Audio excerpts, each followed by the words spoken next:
Nous avons estimé qu'il s'agit d'un scandale politico-financier de 164,5 milliards de francs CFA et que c'est une grosse escroquerie. Et le gouvernement a mis en place les mécanismes qu'il faut pour spolier l'État et nous avons estimé que ça ne peut pas rester impuni. Donc la position du PLP, c'est qu'il y ait très rapidement, dans le meilleur délai, la mise en place d'une commission d'enquête indépendante pour situer le peuple béninois. Ce qui c'est que nous allons continuer la veille. Ce n'est pas une course de fond, c'est pas une course de vitesse, c'est une course de fond.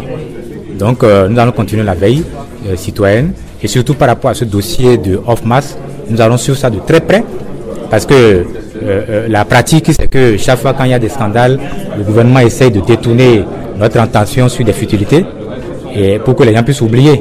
Ce dossier ne sera pas oublié, nous allons tout faire pour voir clair.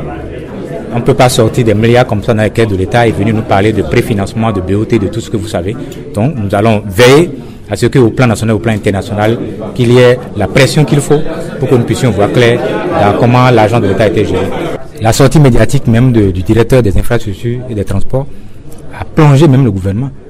Et à la place même du chef de l'État, on devrait même le virer de là où il est. Parce qu'il n'est pas venu rendre service au gouvernement. On ne préfinance pas le préfinancement. On vient nous dire que c'est un préfinancement de l'entreprise. On avait le marché était confié à une autre entreprise sud-africaine. Et le gouvernement nous a dit le 29 mars 2017 qu'on lui a arraché le marché parce qu'il n'a pas pu prouver la convention de financement, qu'il n'a pas pu trouver les moyens qu'il faut pour préfinancer. C'est pourquoi on lui a arraché pour donner ça à Hofmas. On ne peut pas faire ça et encore sortir des milliards du trésor public pour dire que on ne finance pas le préfinancement. Donc c'est ridicule tout ça.